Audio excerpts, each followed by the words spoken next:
ಚಲೋ ಇದ್ದಾನಪ್ಪ, ನಾನು ಹಿಂಗಾಗಿದ್ದ ಸುಖನೂ ಕಳ್ಕೊತೀರಿ, ಸಮಾಧಾನ ಕಳ್ಕೊತೀರಿ.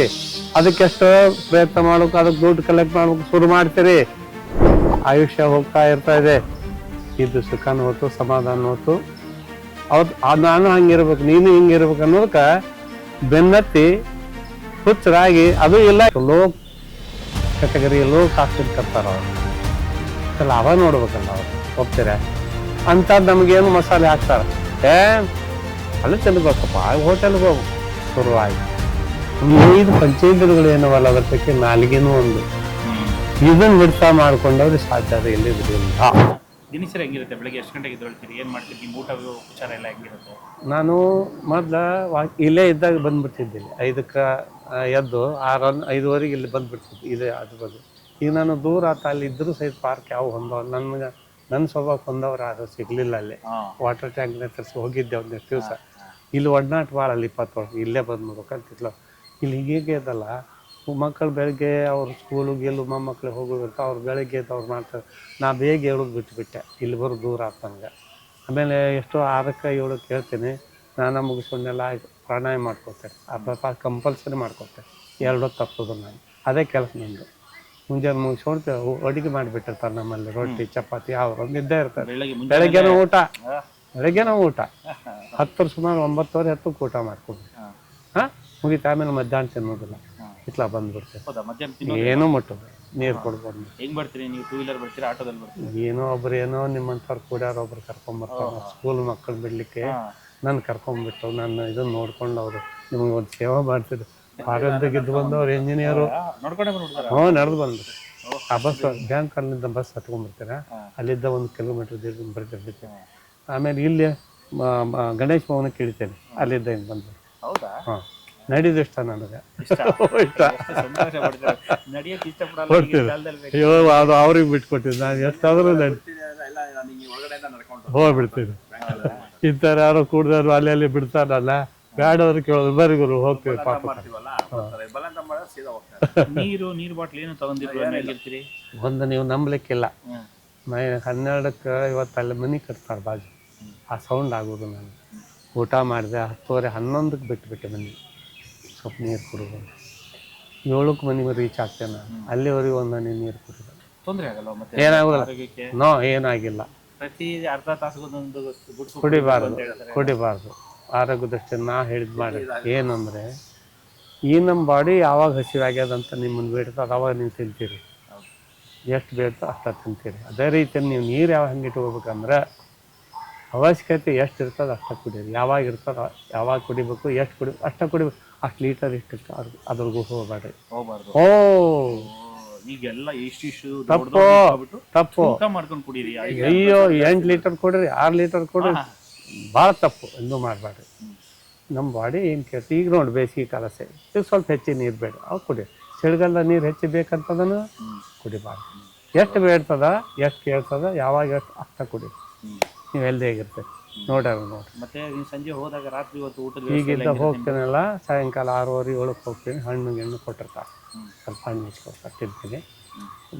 ಟೀ ಕಾಫಿ ಕುಡಿಯೋದಿಲ್ಲ ನಾನು. ನಮ್ಮ ಮನೇಲಿ ಯಾರು ಕುಡಿಯೋದು, 3 ಫ್ಯಾಮಿಲಿ ಯಾರು ಕುಡಿಯೋದಿಲ್ಲ. ಟೀ ಕಾಫಿ ನೆಲ್ಲು ವರ್ಜ್ ಮಾಡಿಬಿಟ್ಟಿವಿ ಆಯ್ತಾ. ಸರಿಯಾಗಿ ಊಟ ಎಲ್ಲ ತರಕಾರಿ ಎಲ್ಲ ಇರ್ತದೆ. ಊರಿಂದ ಕಾಳು ಕಡಿ ಕಳಿಸ್ತಾರೆ. ಇಲ್ಲಿ ಏನೂ ಕೊಳ್ಳೋದಿಲ್ಲ. ಎಲ್ಲ ಗೋಧಿ ಜೋಳ ಕ್ಲೀನ್ ಮಾಡಿಸಿ ಪೌಡರ್ ಕೊಡಿಸಿ ಎಲ್ಲ 1 ವರ್ಷ 2 ವರ್ಷ ಆಗುವಷ್ಟು ಕೊಟ್ಟು ಕಳಿಸಿ. ತರಕಾರಿ ಹಾಲು ಅಷ್ಟೇ ತೊಗೊಳೋದು ನಾವು, ಉಳ್ದೇನೇ ಇಲ್ಲ. ಹಣ್ಣು ಎಲ್ಲ ಒಂದಿಂದ ಬರ್ತದೆ. ಸರಿನಾ? ನಾಟಿದ್ದು ಎಲ್ಲ ಬೆಳೆದಿದ್ದು. ಸರಿ ಆಯ್ತು. ಇಲ್ಲಿ ಬಂದಮೇಲೆ ಅಲ್ಲಿ ಹೋಗಿ ಹಂಚಿದ್ದೆ. ಆಮೇಲೆ ಸ್ವಲ್ಪ ಏನಾರು ಓದೋದಿದ್ರೆ ನಾನು ಪೇಪರ್ ಬಿಟ್ಟು 10 ವರ್ಷ ಆಯ್ತು. ನಿಮ್ಮ ಟಿವಿ ಬಿಟ್ಟು 10 ವರ್ಷ ನೋಡೋದಿಲ್ಲ ನೀವು. 10 ವರ್ಷ ಆಯ್ತು. ಯಾಕೆ ಅಂತ ಪ್ರಶ್ನೆ ಮಾಡ್ಬೋದು. ಈ ರಾಜಕೀಯ ಕೇಳಿ ಜಾಸ್ತಿ ಅದು ಹಿಡಿಸುವಲ್ಲ ನನಗೆ. ಆಧ್ಯಾತ್ಮ ಲೈನಿಗೆ ಬಂದುಬಿಟ್ಟೆ ನಾನು. ಭಗವದ್ಗೀತಾ ಇಟ್ಕೊಂಡು ಅಂತ ಆಧ್ಯಾತ್ಮ ಅವನಷ್ಟೇ ಓದ್ತೇನೆ. ಈ ಲೈನ್ ಟೈಮ್ಸ್ ಆಫ್ ಇಂಡಿಯಾ ತರಿಸ್ತೀನಿ, ಅದು ಬೇಜಾರಾಗಿ ಹೋಗ್ತದೆ. ಏನು ಇವತ್ತು ಜಗಳ ಹೊಡೆದಾಟ ಬೇಡ. ಇವ್ರು ರಗಡೇನೂ ಬೇಡ, ಅದಕ್ಕೆ ಬೇಕು ನಮಗೆ. ಆಮೇಲೆ ಮೊಬೈಲ್ ತಂದಿದ್ದ ಅವ್ನು ಹುಡುಗಿಂತ ದೊಡ್ಡ ಬೇಡ, ಸಣ್ಣದು ಕೊಡ, ಚಿಕ್ಕದು ಕೊಟ್ಟ. ತೋರಿಸಿ ನಿಮ್ಮ ಮೊಬೈಲಿಗೆ ತೋರಿಸ್ತೇನೆ. ಚಿಕ್ಕದು ಕೊಟ್ಟಾನ ಎಲ್ಲ ಬೆಂಗಳೂರಲ್ಲಿ ಸ್ವಂತ ಮನೆ ತಗೊಳತ್ತಾರ ಮಕ್ಕಳು ಓದಿದ್ರು ಮಾಡಿದ್ರು ನೀವು ಎಲ್ಲ ಇದ್ದ ನೀವು ಮಾತ್ರ ಇಂಥದ್ದು ಇದನ್ನೇ ಬಳಸ್ತಾ ಇದ್ದೀರಾ. ಇದ್ರಾಗ ಒಂದು ನ್ಯೂಸ್ ಬರ್ತವೆ, ಒಪೇರಾ ನ್ಯೂಸ್. ಹಾಂ ಆ ನ್ಯೂಸ್ ಚಾನಲ್ ಹಾಕಿ ಕೊಡ್ತೇನಪ್ಪ ನಿಮ್ಗೆ ಸಾಕು. ನಾವು ಇಷ್ಟ ಪೇಪರ್ ಹಾಕಿ ಬರ್ತಾವ್ರೆ ಎಲ್ಲ ನ್ಯೂಸ್. ಈಗ ಬೆಂಗಳೂರಲ್ಲಿ ಹುಟ್ಟು ಬೆಳೆದವ್ರಿಗೆ ಜನ ಸಿಕ್ಕಲ್ಲ, ನಮಗೆ ಮಾತಾಡೋಕೆ ಜನ ಇಲ್ಲ, ಬೋರು ಆ ಥರ. ನಿಮ್ಗೆ ಆ ಥರ ಯಾವತ್ತು ಬೇಸರ ಗೀಸರ ಅನಿಸಿಲ್ವಾ? ಈ ಮೊಬೈಲು ಇಲ್ಲ, ಚಿಕ್ಕ ಒಂದ ವಿಚಾರ ಹೇಳ್ಬಿಡ್ತೀನಿ, ಯಾರಿಗೆ ಬೋರ್ ಆಗ್ತದ ಅಂತಂದ್ರೆ ಈ ಅಂಟುಕೊಂಡಿರ್ತಾರ ಒಂದು ವ್ಯವಹಾರದೊಳಗೆ, ಸಂಸಾರದೊಳಗೆ, ಅವ್ರಿಗೆ ಕಷ್ಟ ಜೀವನ ಮಾಡೋದು. ನಾನು ಏನಿದ್ದೀನಿ ಎಲ್ಲ ಅಂಟು ಬಿಡಿಸಿ ಓದ್ತಾ ಬಂದೀನಿ. ಏನಿರ್ತದ ಸರ್ಟನ್ ಏಜ್ ಇರ್ತದ, ಬೇಕು ಬೇಕು ಬೇಕು. ಒಂದು ಏಜ್ ದಾಟಿದ ಮೇಲೆ ನಾನು 76 ಈಗ. ಎಲ್ಲ ರೆಸ್ಪಾನ್ಸಿಬಿಲಿಟಿ ಮುಗಿದು ಹೋಗ್ಬಿಟ್ಟ, ಮಕ್ಕಳು ದಾರ್ಯಾಗಿದ್ದಾರೆ, ಎಲ್ಲರೂ ಒಳ್ಳೆಯವ್ರು ಸಿಕ್ಕಾರ. ಹೀಗಾಗಿ ನಾವು ಯಾವುದಕ್ಕೂ ಅಂಟುಗಳಿಲ್ಲ, ಯಾವುದಕ್ಕೂ ವಿಚಾರ ಮಾಡೋದಿಲ್ಲ. ನನ್ನ ಪಾಡಿ ನಾವು ಒಬ್ಬನೇ ಇದ್ದಷ್ಟು ಇನ್ನೂ ಆರಾಮಿರ್ತೇನೆ. ಹೌದಾ? ಹಾಂ, ಶಾಂತವಾಗಿ ಕೂತ್ಬಿಡ್ರಿ. ಇಸ್ಕೋಲ್ಲ ಪೈಸೆ ದೊಡ್ಡ ಪಗಾರ ಅದು. ಹಾಂ, ಈಗ ರೈತರಿಗೆ ಯಾರೋ ಸರ್ಕಾರಿ ನೌಕರರಾದ್ರೆ ಪೆನ್ಷನ್ ಬರುತ್ತೆ, ಅದ್ರಲ್ಲಿ ಜೀವನ ಮಾಡ್ತಾರೆ. ನೀವು ರೈತರು ಇದ್ದೀರಿ, ದುಡಿತಿದ್ರಿ, ಮಕ್ಕಳಿಗೋಸ್ಕರ ಇಲ್ಲಿ ಬಂದ್ಬಿಟ್ಟಿದ್ರಿ. ಇವಾಗ ಆದಾಯ ಇರಲ್ಲ, ನಿಮ್ಗೆ ಆದಾಯ ಇಲ್ಲ, ಜೀವನ ಕಷ್ಟ. ಒಂದು ಸೆಕೆಂಡ್, ನನ್ನ ಜೀವನ ಹೆಂಗೆ ಬಂತಂದ್ರೆ, ನಮ್ಮ ಅಣ್ಣ ಧರ್ಮರಾಜ ಇದ್ದಂಗೆ ಎಲ್ಲ ನೋಡ್ಕೊಂಡು ಕಾಲೇಜಿಗೆ ಓದ್ತಿದ್ದೆ. ನಮ್ಮ ತಮ್ಮಿದ್ರು ಇಂಜಿನಿಯರ್ ಸೇರ್ಕೊಂಡು ಇರಲಿ, ಅದೆಲ್ಲ ಕಲಿತಾರೆ. ನಮ್ಗೆ ಅವರೇ ಸಿಕ್ಕಲ್ಲ. ನಾನು ಊರು ಸೇರಿಬಿಟ್ಟೆ. ಹೆಂಗೆ ಸೇರಿದ ನಾನು ಆ್ಯಸ್ ಎ ಲೇಬರ್ ಆಗಿದ್ದೆ ಊರಲ್ಲಿ. ಬರೀ ಆಳಿನ ಮೇಲೆ ಕೆಲಸ ಮಾಡಿಸೋದು, ತೋಟ ಮಾಡಿಕೊಂಡೆ, ತೋಟದ ನೀರು ಹಾಕಿ ಒಂದು ನಯ ಪೈಸೆ ನನಗೆ ಬೇಕಾಗಿದ್ದಿಲ್ಲ. ನನ್ನ ಹೆಬಿಟ್ಸೇ ಯಾವ ಇಲ್ಲ, ಇವತ್ತಿಗೂ ಒಂದು ಹೆಬಿಟ್ ಇಲ್ಲ. ನಮ್ಮಣ್ಣ ಯಜಮಾನ್ರು ಎಲ್ಲ ಅವರೇ ನೋಡ್ಕೊತಾರೆ. ಬರೀ ಜಮೀನಾಗ ಕೆಲಸ ಮಾಡೋದು. ಮುಂದೆ ಮಕ್ಕಳು ದೊಡ್ಡವಾದ ನನ್ನ ಮಕ್ಕಳು, ಇವ್ರು ಇಲ್ಲಿ ಕರ್ಕೊಂಬಂದು ಈಗ ಅವ್ರು ನೋಡ್ಕೋತಾರೆ. ಇಲ್ಲಿನಾದ್ರು ದುಡ್ಡು ಮುಟ್ಲಿಲ್ಲ. ನನಗೆ ದುಡ್ಡು ಬೇಕಂತ ಇವತ್ತು ಅನಿಸವಲ್ದು. ನನ್ನ ಹೆಬಿಟ್ಸ್ ಯಾವ ಇಲ್ಲ. ಒಂದು 23 ವರ್ಷ ಆಯ್ತು, ಒಂದು ಹೋಟೆಲ್ ಹೆಜ್ಜೆ ಇಟ್ಟಿಲ್ಲ ಬೆಂಗಳೂರಿಗೆ ಬಂದು. ನಿಜವಾಗಲು ದೇವ್ರ ಸರ ಮಾತಾಡ್ತೇನೆ, ಒಂದು ಹೋಟೆಲ್ಗೆ ಹೋಗೋದಲ್ಲ. ನಾಲಿಗೆ ಒಂದು ದಿನ ಕಳೆಯೋದೇ ಇಲ್ಲ. ಕಾರಣ ಏನು, ನೀವು ಯಾವ ಹಿಡ್ತಾ ಮಾಡ್ಕೊಂಡಿಲ್ಲ. ಯಾವ ಪಂಚೇಂದ್ರಗಳು ಅಂತೇವ ಜ್ಞಾನೇಂದ್ರ, ಈ 5 ಪಂಚೇಂದ್ರಗಳು ಏನವಲ್ಲ, ಅದ್ರ ಪೈಕಿ ನಾಲಿಗೆನೂ ಒಂದು. ಇದನ್ನು ಹಿಡ್ತಾ ಮಾಡ್ಕೊಂಡವ್ರಿಗೆ ಸಾಧ್ಯತೆ ಇಲ್ಲಿದ್ರೆ ಇಲ್ಲ. ನಾಲ್ಗೆ ರುಚಿ ಹಿಡಿತದಲ್ಲಿ ಊಟನೇ ಸಾಕು. ಆಮೇಲೆ ಕೆಲವರಿಗೆ ಗಂಡ ಹೆಂಡತಿ ಇಬ್ಬರು ದುಡಿಯೋರಾಗಿ ಸಮಯ ಇಲ್ಲ ಅಂತ ಹೇಳ್ತಾರಲ್ಲ, ಮನೆ ಊಟ ಅವ್ರಿಗೆ ಅನಿವಾರ್ಯ. ಇಲ್ಲೇ ಒಂದು ಆಳು ಇಟ್ಕೊಂಡು ಮನೆ ಮಾಡಿಸ್ಕೋಬಹುದು. ಅದು ಏನಾಗ್ತದೆ, ನಾಲಿಗೆ ರುಚಿ ಹತ್ತಿಲ್ಲ ನಿಮ್ಗೆ ಹೋಟೆಲ್ ಇದ್ದು. ಇಲ್ಲಿ ಮನ್ಯಾಗ ಒಂದೊಂದು ಮಾಡ್ಕೊಂಡು ತಿಂತೀವಿ, ಅಲ್ಲಿ 10 ವೆರೈಟಿ ಇರ್ತಾವ. ಇದು ಎಳಿತದ ಹೋಗ್ತಾರೆ, ರೂಢಿ ಮಾಡ್ಕೊಂಡ್ಬಿಡ್ತಾರೆ. ಸುಳ್ಳೋದೆಲ್ಲ ಮನೆ ಮಾಡ್ಕೊಂಡು ತಿನ್ಬಹುದು. ಒಂದು ಆಳು ಇಟ್ಕೊಂಡು ತಾವೇ ಭಾನುವಾರ ಬುದ್ಧಿ ಸಾಕು, ರಜಾ ದಿನ. ಹೌದು ನೀವು ಹೇಳೋದು ಸರಿ. ಅದು ಹಂಗೆ ನಡ್ಬೋದು. ಏನು ಮಾಡ್ಲಿಕ್ಕೆ ಈಗ ಆ ಥರ ಹೊರಗಡೆ ಹೋಗಿ ತಿನ್ನೋರಿಗೆ ಏನು ಸಂದೇಶ ಕೊಡ್ತೀರಿ? ಹೇಗೆ ಅವರು ಅದನ್ನೆಲ್ಲ? ನಾನು ಹೇಳ್ತೀನಿ, ಆಲ್ಮೋಸ್ಟ್ ಬಂದ್ ಮಾಡ್ಬೇಕು ಹೊರಗೆ ತಿನ್ನೋದು. ಯಾಕಂತ ಕೇಳಿದ್ರೆ, ನಾವು ಮನೆಯಲ್ಲಿ ಆದ್ರೆ ನಾವು ಏನು ಮಾಡ್ತೀವಿ, ಹೈಯರ್ ಕ್ವಾಲಿಟಿ, ಚಲೋ ಕ್ವಾಲಿಟಿ ತಂದು ತಿಂತೀವಿ. ಎಡಿಬಲ್ ಆಯಿಲ್ ಇರ್ಬೋದು, ವೆಜಿಟೇಬಲ್ಸ್ ಯಾವುದೇ ಕ್ಲೀನ್ ಮಾಡ್ಕೊಂಡು ಕ್ಲಿಯರ್ ಹಾಕಿ ತಿಂತೀರಿ. ಹೌದಾ? ಈಗ ಹೋಟೆಲ್ನ ಇನ್ ಕೇಸ್ ಆಫ್ ಅವ್ರದ್ದು ಏನಿದೆ, ಆದಷ್ಟು ಲೋ ಕ್ಯಾಟಗರಿ, ಲೋ ಕಾಸ್ಟ್ ತರ್ತಾರೆ ಅವರು. ಲಾಭ ನೋಡ್ಬೇಕಲ್ಲ ಅವರು. ಹೋಗ್ತೀರಾ ಅಂಥದ್ದು ನಮಗೇನು ಮಸಾಲೆ ಹಾಕ್ತಾರೆ, ಅಲ್ಲಿ ತಿನ್ಬೇಕಪ್ಪ. ಹೋಟೆಲ್ಗೆ ಹೋಗು, ಶುರು ಆಯ್ತು. ಒಂದು ರುಚಿ ಹತ್ತಿಲ್ಲೋ, ಈ ಒಂದಲ್ಲ ಹುಡುಕ್ತೀರಿ, ನೋಡ್ಬೇಕಾದ್ರೆ ವೈಟು ಕಾಫಿ ಅಲ್ಲ, ಟೋಕನ್ ಕೊಟ್ಟಿರ್ತಾರ. ನನಗೆ ಕೊಡು, ನಾನು ನೋಡ್ತಿರ್ತೇನೆ. ಆ ಭಿಕ್ಷಾ ಬೇಡವ್ರ ಗತೆ ಹೌದೋ ಅಲ್ಲ, ಬೇಜಾರಾಗ್ಯದ ನಾನು. ಇದರಿಂದ ಏನಾಗ್ತದೆ, ಹೆಲ್ತ್ ಉಳಿದಿಲ್ಲ. ನಾವು ಮದುವೆ ಯಾವ್ದಾದ್ರು ಬೀಗರ ಔತಣದ ಜೊತೆ ಹೋದಾಗ ಬೇಸರ ಆಗೋದು, ಹಿಂದೆ ಬಂದು ನಿಲ್ತಾರೆ, ಕಾಯ್ಬೇಕಲ್ಲ ಅಂತ. ಇಲ್ಲಿ ನೋಡಿದ್ರೆ ದುಡ್ಡು ಕೊಟ್ಟು, ಹಣ ಕೊಟ್ಟು, ಕಿಲೋಮೀಟರ್ ಗಟ್ಟಲೆ ನಿಂತ್ಕೊಂಡು ಹೊರಗೆ ಈಗ ಅವಾಗ ಈ ಹೋಟೆಲ್ ಆ ರೀತಿ ಆದ್ರೆ ಅಲ್ಲೇ ತಿನ್ಬೇಕು ಅಂತ ಯಾಕೆ ಅವ್ರಿಗೆ ಅಷ್ಟೊಂದು? ಅದೊಂದು ನಾಲ್ಗೆ ಹಿಡಿಸಿಬಿಟ್ಟದ. ಅಲ್ಲಿ ರುಚಿ ರುಚಿ ನಾಲಿಗೆ ಹಿಡಿತಾ ಮಾಡಲ್ಲ. ನಿಮ್ಗೆ ಯಾವ್ದು ಕಷ್ಟ ಹಿಂಗ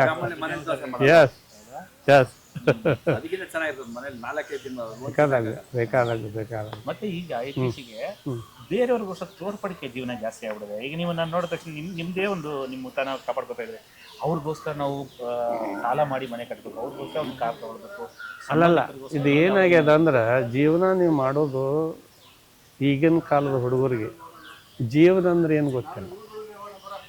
ಓದೋದು, ದೊಡ್ಡ ಜಾಬ್ ತೊಗೊಳೋದು, ದುಡ್ಡು ತೊಗೊಳೋದು, ಮಜಾ ಮಾಡ್ಕೊ ತಿಳ್ಕೊತ ಇದೇ ಜೀವನ ಅಂತ ತಿಳ್ಕೊಂಡ್ರೆ ಮದುವೆ ಆಗಬೇಕು, ಮಕ್ಕಳಾಗಬೇಕು, ಇದ್ರ ಕಡೆ ಗಮನ ಇಲ್ಲ ಹುಡುಗರಿಗೆ. ಒಂದನೇ ಪಾಯಿಂಟು.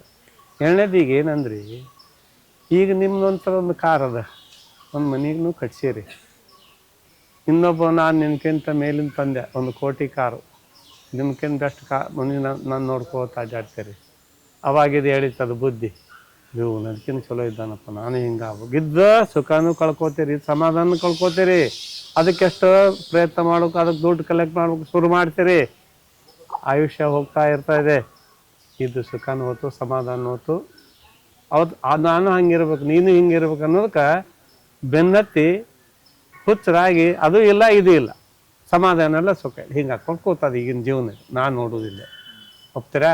ಇದು ಅದ್ರಾಗ ಏನಾಗ್ಯದ, ದುಡ್ಡು ಮೊದಲ ಇಷ್ಟೊಂದು ಚಲಾವಣೆ ಇದ್ದಿಲ್ಲ, ಇಷ್ಟೊಂದು ಇನ್ಕಮ್ ಯಾರಿಗೂ ಇದ್ದಿಲ್ಲ, ಇಷ್ಟು ಸ್ಯಾಲ್ರಿ ಯಾರಿಗೂ ಇದ್ದಿಲ್ಲ. ಒಂದೇ ಕುಟುಂಬದೊಳಗೆ 10-20 ಜನ ಇದ್ರೂ ಜಾಗ ಇರ್ತಿದ್ರು, ಮಲಗಲಿಕ್ಕೆ ಜಾಗ ಇರ್ತಿದ್ದಿಲ್ಲ. ಆದರೂ ಎಷ್ಟು ಆರಾಮ ಇರ್ತದೆ, 8-10 ಮಕ್ಕಳನ್ನ ಹಿಡ್ಕೊಂಡು ಆರಾಮ ಇರ್ತದೆ ಕಂಬೈಂಡು. ಇವ್ರ ಮಕ್ಕಳು ಅವ್ರು ನೋಡ್ತಿದ್ರು, ಅವ್ರ ಮಕ್ಕಳು ಇವ್ರು ನೋಡ್ತಿದ್ರು, ಏನೂ ತೊಂದರೆ ಇದ್ದಿಲ್ಲ ಅಲ್ಲಿ. ಇಲ್ಲೆಲ್ಲ ಸೆಪರೇಟ್. ಒಂದೇ ಬೆಳೆನಾಗ ಒಂದು ಕಡೆ, ಮಕ್ಕಳೊಂದು ಕಡೆ, ಬೇರೆ ಇರ್ತದೆ. ಒಂದು ಹೊಂದಾಣಿಕೆ ಜೀವನ ಅಲ್ಲಿದ್ದು ಈಗಿಂದು. ದುಡ್ಡು ಇರ್ಬೋದು, ಅವಾಗಿಂತ 1000 ಪಟ್ಟದೆ, ಅದು ಸುಖ ಸಮಾಧಾನ ಭಾವನೆ ಇಲ್ಲ. ಇದನ್ನು ನಾನು ನೋಡ್ತಾ ಇದ್ದೇನೆ. ಅದಿಲ್ಲ ಏನು ಮಾಡೋಕೆ ತಗೊಂಡು ಅದು ಬೇಜಾರ. ಮತ್ತೆ ಈಗ ಗಂಡ ಹೆಂಡತಿಗಳು ಜಗಳಾಡೋದು ಜಾಸ್ತಿ. ಈಗ ಗಂಡನಿಗೆ ಮರ್ಯಾದೆ ಕೊಡಲ್ಲ ಅನ್ನೋದೊಂದು ದೂರಿದೆ. ಏನಂದ್ರೆ ನೀನು ಓದಿದ್ಯಾ, ನಾನು ಓದಿದ್ದೀನಿ, ನೀನು ಸಂಪಾದನೆ ನಾನು ಅಂತ ದಾಂಪತಿಗಳಿಗೆ ಏನು ಸಂದೇಶ ಕೊಡ್ತೀನಿ ಸುಖವಾಗಿರ್ಬೇಕಂತ? ಇದು ಅಂದ್ರೆ ಏನದಾಗ ಪರಿಸ್ಥಿತಿ ಇದು ಯಾವಾಗಿನಿಂದ ಶುರು ಆಯ್ತಂದ್ರೆ, ಈ ಗ್ಲೋಬಲೈಸೇಷನ್ ಆಯಿತು ಮನಮೋಹನ್ ಸಿಂಗ್ ಇದ್ದಾಗ. ಮದ್ದಿದು ಹೊರಗಿನ ಕಾಂಟ್ಯಾಕ್ಟ್ ಇದ್ದಿಲ್ಲ. ಯಾರೋ ಒಬ್ಬರು ಫಾರಿನ್ಗೆ ಹೋಗ್ತಾರಂದ್ರೆ ರೋಡ್ ಒಂದು ಪೇಪರ್ನೇ ಫೋಟೋ ಕೊಟ್ಟು ಅವ್ರಿಗೆಲ್ಲದಕ್ಕೂ ಶುಭ ಕೋರುತ್ತೇವೆ ಅಂತ ಬರ್ತಿತ್ತು ಒಂದು ಕಾಲ. ನಮ್ಮ ಕಾಲಕ್ಕೆ 50 ವರ್ಷದಿಂದ ನಿಮ್ಗೆ ಗೊತ್ತಿಲ್ಲ. ಈಗ ಏನು ಯಾವ ಗ್ಲೋಬಲ್ IT-BT ಶುರು ಆಯ್ತಲ್ಲ, ಎಲ್ಲರೂ ಫಾರಿನ್ ಕಂಪ್ನಿ ಥರು ಮುಂಜಾನೆ ಸಂಜೆ ಹೋಗಿ ಬರ್ತಾರೆ, ಅಲ್ಲಿಂದ ಇಲ್ಲಿ ಬರ್ತಾರೆ, ನಡೆದು ಅಲ್ಲಿ ಕಲ್ಚರ್ ನೋಡ್ಕೊಂಬಿಟ್ಟು. ಈ ಕಲ್ಚರ್ ಇದ್ದಿಲ್ಲ ನಮ್ಮಲ್ಲಿ, ಇಲ್ಲಿ ಇದ್ದಿಲ್ಲ ಮೊದಲು. ಅಲ್ಲಿಂದ ನೋಡ್ಕೊಂಬಂದು ಇಲ್ಲಿ ಶುರು ಮಾಡಿಬಿಟ್ಟು. ಭಾಳ ಕಷ್ಟ ಇದನ್ನು ಬಂದು ಮಾಡೋದು, ಸರಿ ಮಾಡೋದು ಹೆಂಗೆ? ಭಾಳ ಕಷ್ಟ. ಇದಕ್ಕೆ ಇನ್ನೊಂದು ಏನು ಹೇಳ್ತಾವೆ ಶಾಸ್ತ್ರ, ಇದು ಕಲಿಯುಗ ಇದು. ಆ ಪ್ರಕಾರ ನಡಿಬೇಕಂತ ನಡೆಸ್ತಾನೆ ದೇವರು. ಇದು ಬದಲಾವಣೆ ಆಗೋದಾ. ಇವೆಲ್ಲ ಮೀರಿ ಒಳ್ಳೆ ಸಾತ್ವಿಕವಾಗಿ ಬದುಕಬೇಕು ಅಂತಂದ್ರೆ ಏನು ಮಾಡಬೇಕಾಗುತ್ತೆ? ನೀವು ಅದಕ್ಕೆ ಬರ್ಬೇಕಂದ್ರೆ ಭಾಳ ಹೆಚ್ಚು ಓದಬಾರ್ದು, ಹೆಚ್ಚು ದುಡ್ಡು ಸಂಪಾದನೆ ಮಾಡಬಾರ್ದು. ದೇವ್ರು ಕೊಟ್ಟಿದ್ರೆ ಜೀವನ ಮಾಡ್ಕೊಂಡಿದ್ರೆ ನೋಡು ಆರಾಮಿರ್ಬೋದು. ಕೆಲಸ ಎಲ್ಲೇ ಒಬ್ಬರು ಸಿಗ್ತಾರ. ಹೌದಾ? ಎಲ್ಲೇ ಒಬ್ಬರು ಸಿಗ್ತಾರ. ಸೊ ನಿಮ್ಮ ಮನೇಲಿ ನಿಮ್ಮ ಸೊಸೆಯರು ಅಷ್ಟೇ ಎಲ್ಲ ಮನೆ ಕೆಲಸ ಎಲ್ಲ ಮಾಡಿ ಹೋಗ್ತಾರೆ ಆಮೇಲೆ ಕೆಲಸಕ್ಕೆ? ಬೇಸರ ಪಡಿಸ್ಕೊಂಡಿಲ್ಲ ನಿಮ್ಗೆ? ಅದ್ರ ಮಾತಾಡ ಇಲ್ಲ. ಹೆಂಗೆ ಅದು ಹೆಂಗೆ ಸಾಧ್ಯ ಆಯ್ತು ನಿಮ್ಮ ನೋಡಿ? ಯಾಕಂದ್ರೆ ನಾವು ಹಂಗಿರ್ಬೇಕು. ಈಗ ನಮ್ಮ ಸೊಸೆ ಅಂದ್ರೆ ನಮಗೆ ಅಪ್ಪ ಅಮ್ಮ ಅಂತಾರ, ಗಂಡ ಹೆಂಡತಿ, ಅತ್ತಿ ಮಾವ ಅನ್ನೋದಿಲ್ಲ, ಅಪ್ಪ ಅಮ್ಮ. ಯಾಕಂತಾರ? ನೀವು ಆ ಥರ ಅವ್ರಿಗೆ ಕಂಡು ಬಂದ್ರೆ ನಿಮ್ಗೆ ಅವ್ರ ಅಪ್ಪ ಅಂತಾರ, ಒಪ್ಕೋತೀರ? ಹಂಗೆ ನಮ್ಮ ಕಡೆ ಅನ್ನೋದು ಅವ್ರ ಕಡೆ ಅನ್ನೋದು ಇಬ್ಬರೂ ಇರಬೇಕಲ್ಲ, ಅಂಡರ್ಸ್ಟ್ಯಾಂಡಿಂಗು. ಅಂದ್ರೆ ಇದು ನಡೀತದೆ ಜೀವನ ಸರಿ. ಎಲ್ಲಿದ್ರು ಕಷ್ಟ. ಕಿರಿಕಿರಿ ಮಾಡಿದ್ರೆ ಅವರು ನಿಮ್ಮನ್ನು ಸೇರುದಿಲ್ಲ, ಒಪ್ತೀರಾ? ಇದು ಇಬ್ಬರಿಗೂ ಅನ್ವಯಿಸ್ತೀಯ. ನಿಮ್ಮ ಮನೆ ಬಂದ್ಮೇಲೆ ನಿಮ್ಮ ಮಗಳಂತ ನೀವು ಟ್ರೀಟ್ ಮಾಡಿದ್ರೆ ನಿಮ್ಮನ್ನು ಅವ್ರ ತಂದೆ ಅಂತ ಟ್ರೀಟ್ ಮಾಡ್ತಾರೆ, ತಾಯಿ ಅಂತ ಟ್ರೀಟ್. ಅದ್ರಾಗೇನು ಸಂಶಯ ಇಲ್ಲ. ಸರಳ ಸೂತ್ರ, ಒಪ್ಕೋತೀರಾ? ಹೌದು. ಆಮೇಲೆ ಈಗ ಸಣ್ಣ ಮಕ್ಕಳ ಮೇಲೆ ಅತ್ಯಾಚಾರಗಳಾಗ್ತಿದೆ, ನಾಗರಿಕ ಸಮಾಜದಲ್ಲಿ ಇದೀವ ಇಲ್ವಾ ಅಂತ ಡೌಟ್ ಬರುತ್ತಲ್ಲ, ಅದೇನು?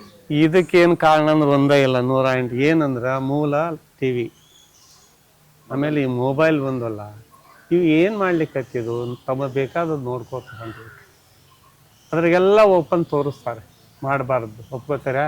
ಅವಾಗ ಏನು ಮಾಡ್ತದ, ವಯಸ್ಸು ತಡಿದಿಲ್ಲ, ಇವೆಲ್ಲ ನಡೀತಾವೆ.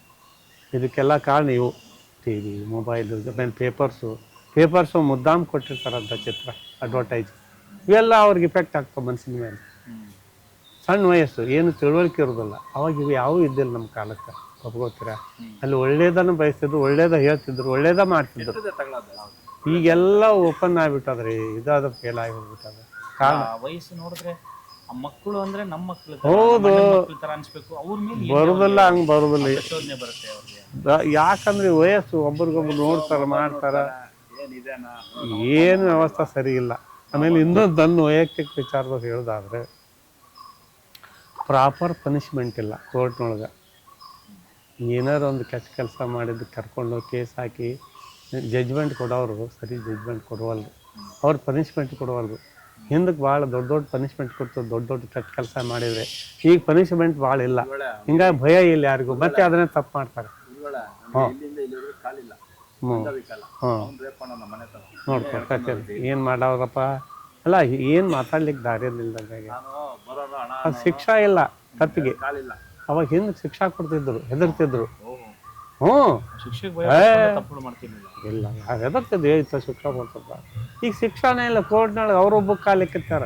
ಎಲ್ಲ ಕರಪ್ಷನ್, ಎಲ್ಲ ಕಡೆ ಕರಪ್ಷನ್. ಹಿಂಗಾಗಿ ಭಯ ಇಲ್ದ ಎಲ್ಲರೂ ಏನು ಬೇಕಾದ್ ಮಾಡಿ. ಹೌದು ಹೆದರ್ತಿದ್ರು ಪೊಲೀಸ್ ಅಂದ್ರೆ.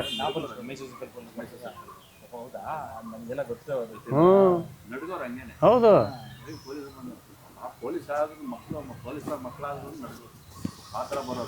ಅವಾಗ ಹಂಗಿತ್ತು, ಭಯ ಇತ್ತು, ಭಯ ಇಲ್ಲ.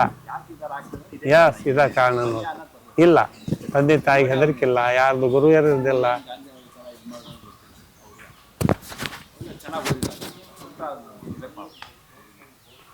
ಪೊಲೀಸರು ಅಂದ್ರೆ ಭಯ ಪಡ್ತಿದ್ವಿ ಒಂದು ಕಾಲ, ಹಂಗಿರ್ಕೂಡ್ದು ಜನಸ್ನೇಹಿ ಪೊಲೀಸ್ ಆಗ್ಬೇಕು, ಸ್ನೇಹಿತರ ತರ ಬೆರಿಬೇಕು ಅಂತ ಮಾಡಿದ್ರಲ್ಲ, ಅದಕ್ಕೇನು ಹೇಳ್ತೀರಾ?